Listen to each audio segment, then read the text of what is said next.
ड्रामे के next episode में आप लोग देखेंगे कि किस तरह से अज़रा ने ठान ली है रिजवाना को मुंह तोड़ जवाब देने की। कहती है अज़रा कि अब मैं रिजवाना को बिल्कुल उसी तरह से जवाब दूंगी जिस तरह से वो चालें चल रही है। कहती है अज़रा कि इस बुढ़िया ने पता नहीं कौन सी अपनी ईमानदारी का लिबादा ओढ़ के घर वालों को दिखाया है कि घर वाले हैं कि उनको बुढ़िया की चाल चलन नज़र ही नहीं आती। वो लोग इसकी चाल को देख ही नहीं पा रहे। पता नहीं क्यों ये सब लोग उसके धोखे में हैं कि वो बहुत ही अच्छी है और घर का बहुत अच्छा चाहती है, लेकिन ऐसा नहीं होने वाला। अज़रा कहती है कि बस बहुत हो गया, अब मैं इसको और इनकी बेटियों को इस घर से बाहर निकाल कर ही दम लूंगी। रिजवाना ये बुढ़िया क्या सोचती है कि इसने अज़रा को अभी देखा नहीं है। अज़रा आ चुकी है अपने पुराने रूप में और अब इनको बताएगी कि अज़रा चीज़ क्या है।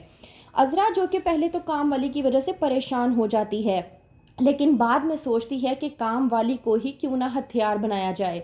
वही काम वाली जिसको रिजवाना ने रखा था पूरे घर की जासूसी के लिए। अब उसी काम वाली को डबल पैसे देकर अज़रा ने अपनी साइड कर लिया है ताकि वो फुप्पो और उसकी बेटी की जो भी बातें हैं वो सुनकर अज़रा को आकर बता सके, ताकि अज़रा उसके मुताबिक अपनी अगली चाल को तैयार कर सके।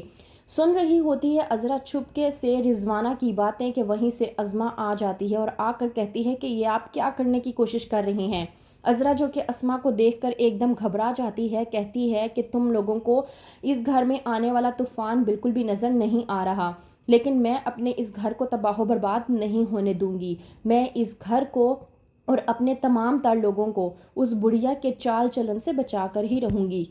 वहीं पर दूसरी तरफ शहनाज जो बेहद परेशान हो चुकी है इन्हीं बातों की वजह से, वो जाकर कुरैशी से बात करती है और कहती है कि एक तो बीजान ने पूरे घर में डेरा डाल लिया है और ऊपर से जमाल भाई ने तमाम तर घर की जिम्मेदारी भी उनके हवाले कर दी है। पता नहीं जमाल भाई की अक्ल पर पर्दे पड़ चुके हैं कि उन्हें बड़ी बी की हरकतें नज़र ही नहीं आती। मेरी तो समझ से बाहर हो चुका है कि आखिरकार जमाल भाई करना क्या चाह रहे हैं।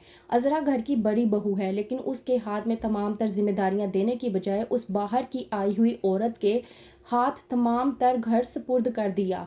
मुझे तो इस बात का डर है कि कल को हमारी बेटी उस घर में ब्याह कर जाएगी तो उसके साथ क्या सलूक होगा।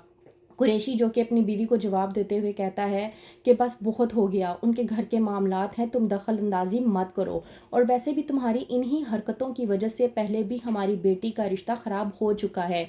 मैं अब मज़ीद कोई तमाशा नहीं चाहता। वहीं पर दूसरी तरफ फ़रत और अस्मा जो कि अज़रा की बात सुनने को तैयार ही नहीं। अज़रा जो कि एक बार नहीं बल्कि कई बार कह चुकी है कि रिजवाना की वजह से उनका घर बहुत बड़ी मुसीबत में और बहुत बड़े ख़तरे में है। यहाँ तक कि सायरा की वजह से अस्मा की बुटीक बहुत बड़े ख़तरे में है, लेकिन ये बात वो समझने की बजाय अज़रा को समझाने की कोशिश करती हैं कि ऐसा कुछ नहीं है जैसा वो सोचने की कोशिश कर रही है। बुलवाती है अज़रा गुलशन आरा को और कहती है कि मैं अब जो कुछ करना चाहती हूँ तुम उसमें अब मेरा साथ दोगी। गुलशन आरा जो कि फ़रत और अस्मा को भी बुलवाती है और समझाने की कोशिश करती है कि अज़रा जो कुछ भी कह रही है वो ठीक है। कहती है गुलशन आरा कि अब बस बहुत हो गया, अज़रा तुम्हें दिखाना ही होगा कि तुम क्या कर सकती हो। कहती है गुलशन आरा कि वैसे भी लोगों की ज़िंदगियों में खुशियाँ अच्छे दोस्तों की वजह से होती है, लेकिन अज़रा की ज़िंदगी में खुशियाँ अच्छे दुश्मनों की वजह से होती है। तो क्या करेगी अज़रा, किस तरह से निपटेगी अपनी फूफो से और उसकी बेटियों से, किस तरह से जमाल को दिखाएगी कि जो कुछ भी कर रही है रिजवाना वो हमारे घर की भलाई के लिए नहीं बल्कि हमारे घर पे कब्जा करने के लिए कर रही है। तो क्या होगा आगे जानने के लिए देखते रहिए बेबी बाजी की बहुएं।